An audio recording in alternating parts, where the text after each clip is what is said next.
Hey guys, welcome back. Today's going to be review number 3 for Insidious Into the Further. First off, before I begin, I do have to quickly apologize for the hiatus between videos.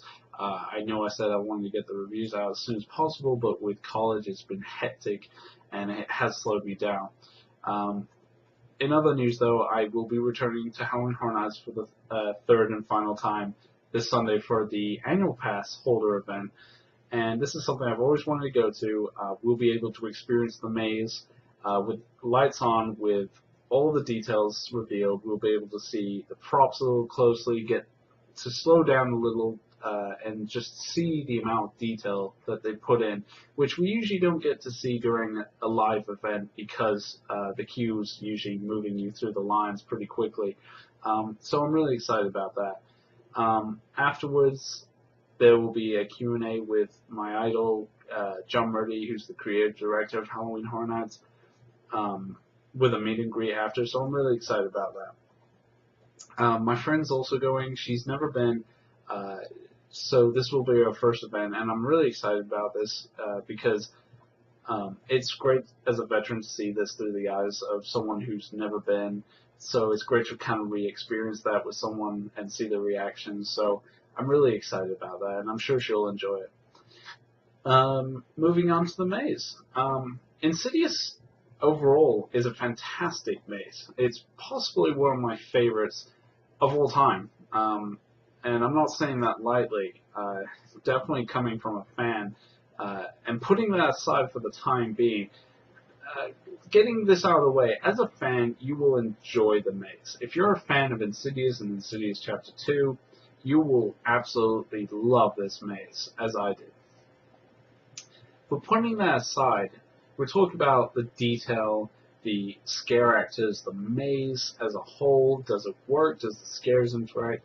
And overall, it really does. It's a very effective maze. This is the first paranormal maze that Halloween Horror Nights has ever done. Namely because John has avoided it in the past. John and Chris have avoided it in the past simply because they're used to very visceral kind of experience, something that's physical there. So a haunted attraction has never really been their forte.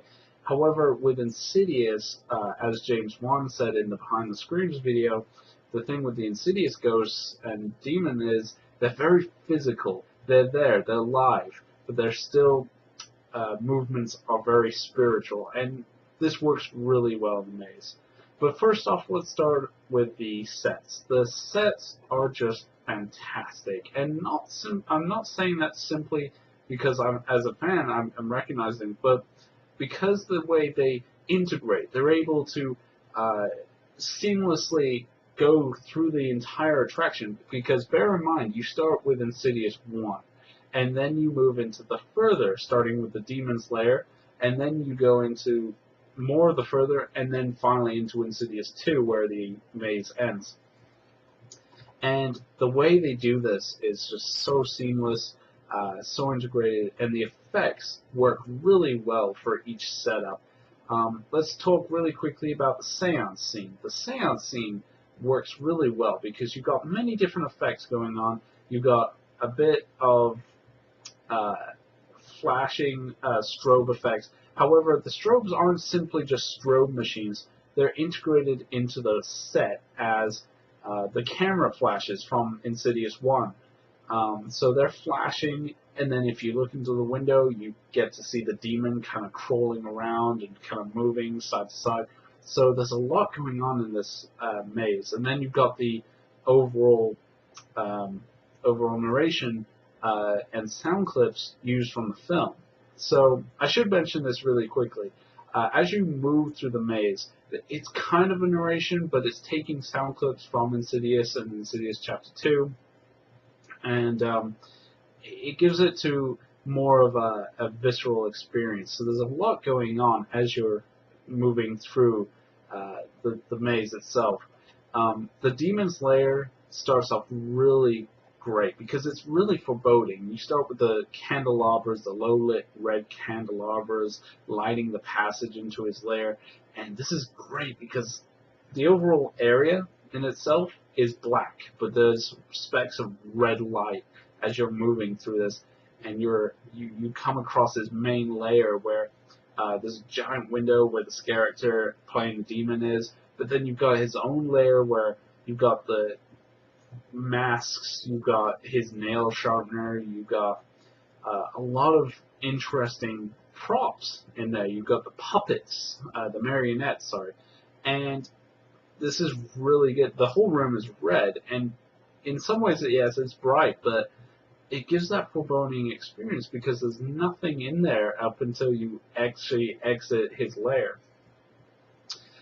So this works really well. As you move further, further into the further, this is where it got me as both fan and an analyst, because as you're moving into the further itself, it gets darker, and then you have the fog effects that make it hard to see where exactly the scare actors are positioned. And again, we'll get to the scare actor part later in the video, but it does set it up for some great scares. And then you move into Chapter 2's area. So you start with Dalton's bedroom from Chapter 2. As you move in, there is a lot in this room to look at. I mean, you've got the toys, you've got the posters, you've got the bed itself, and this is really cool. As part of the effect, you've got Dalton under the covers shivering, and so there's a lot to see in this part of the room. As you're moving on, you're moving to the old woman's childhood home. You see the rocking horses. This was a really cool effect. It wasn't particularly scary, but it was a great kind of distraction gag as you're seeing the rocking horses go back and forth, really slowly at first and then start to pick up speed. It's a really cool animatronic effect. Again, this is another great place to see detail because there's a lot of, because it's kind of degraded somewhat of its age, so it's really effective at creating an immersive experience. As the final room works really well because, and this is where I will have to integrate both scare actors and the maze setup, because it's just a broken down room. It's gray, dull, and then there's like holes in the walls, and then you've got hit with a stench of rotting flesh, and it's a terrible experience, but it's fun. It's fun to go through it because as much as the smell really is overpowering, you've got lines of bodies in these kind of like cloth kind of body bags almost that are tied with rope, and only a few of them are actually scare actors. So this makes you a little paranoid trying to look from side to side. And that's the final scene in the maze, and it's a great way to end it with a few scares. Excuse me. So let's move on to the scare actors themselves. This is one of the mazes where they have a lot of iconic characters to work with. Unlike really The Walking Dead where you had Michonne's pets and that, there wasn't too many iconic characters. In this, you have a lot of iconic spirits and ghosts and demons.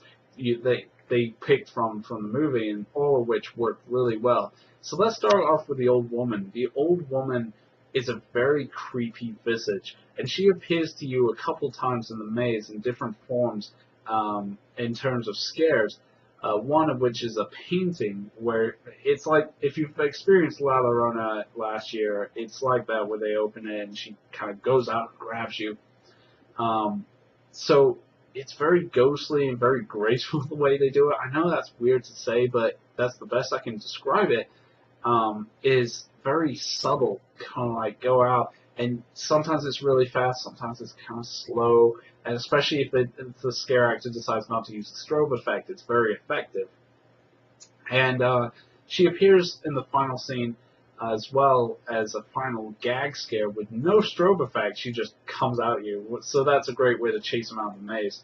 Another great effective old woman scare is the in the further, which is filled with dummies and a few other further inhabitants that are scare actors, she's there with a candle, so you're not sure if she's a dummy or not. But no, she is great because she's a scare actor, and she actually puts in that effort to go for you and attack you, and it works really well to push you into the next room. Uh, my favorite scare actor, because he got me a couple times. He was really fast. Now we have the demon, who is a very fast character. He's very vicious. He's very agile in using the maze to his advantage. First time you see him is the seance scene, and he grabs you. He's moving through the dummies because they have the seance scene with the dummies all lined up of the characters from the film, and he's moving past them. He's getting at the actors, and it's really intense, and it gets you really excited and scared, and it's just a very effective scare tactic. I loved it. Every minute of his performance, the scare actors get kudos from me for that because it was exciting and it got my heart racing, and great scare overall. The demon, in his own domain of his lair, is really cool because they had the window with him kind of clawing at the window and him hissing at the people going by, and occasionally he dances. I should have mentioned that earlier, though. As you're moving through the lair, they're playing "Tiptoe Through the Tulips" by Tiny Tim, and sometimes he's dancing to it. Me and my friend were goofing around. We were actually singing the song. We were stupid. And he was kind of just staring at us. And what we didn't realize is, as you move around the corner, there's a little opening, and he actually comes out, and there's no strobe effect for that. He's just dancing around, like, kind of clawing at the window, and then all of a sudden he'll reach out to the side and, like, with his full body almost out, and he'll try to reach for you, and it's a great scare. So the demon is definitely in comparison with a lot of the spirits and scare actors in the maze themselves. With a lot of them, they're very graceful. I mean, they are quick, but not as vicious as the demon's performance, as he's very almost animalistic, whereas the ghosts are more graceful in the way they scare the guests. Then we've got the long-haired fiend, who only appears a couple times during the maze. The first time is great. He comes out with his arms stretched to grab the passing guest, and it works really well. If I was to have any complaints to the maze, if I was to nitpick something, I do have to agree with what my friend said. The second time you see the long-haired fiend, he just has a shaky cam.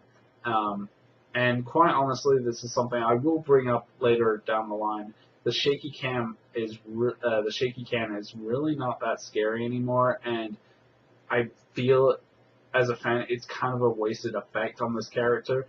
However, that is just my only gripe with the maze. So moving on, the long-haired fiend was really good, but not as effective really as the other scare actors. Then we got Parker Crane's mother. Now, this is a hit and miss, depending on where you are in the maze and what you see. She's like, sorry, I should have said Parker Crane is the old woman. You find out his name in Insidious Chapter 2. So you have his mother, and she's can be effective. She has a painting attack where she comes out and she tries to grab you. But one of my most favorite sections with her is the final, what I call the corpse hallway, where it's just a stench of rotting flesh and the body bags on each side. And she comes out and she scares you for the last time, and then she just turns around and it's just like in the film. And this was really cool to see. And I think not as effective as, say, the demon, but definitely a scare for people who are unaware of her presence. But one of the scares isn't even a character, it's the people in the body bags who are really effective at jumping out at their passing guests, because you're not sure which one's real and which one's a mannequin, and you don't even see their face. I think that's the scariest part of them, is you don't see their face. There's no facial recognition. It's just a body in a bag. And it's a very effective scene. And as I said before, Parker, the old woman, scares you out of the maze. So, what did I think about this maze? I absolutely loved it, and I recommend it for anyone. Definitely, even if the line's a little long, it's definitely one of the mazes I would for sure recommend. Definitely check out when you're at Halloween Horror Nights. So the final grade I would give this maze, I would give it a 9 out of 10. I mean, with a few of without the shaky can and maybe a few missed scares, it would have got 10 out of 10 perfect score. However, I do have to be fair and say that it still deserves the 9 out of 10, but it missed the mark with maybe the shaky can, and that wasn't my cup of tea at least.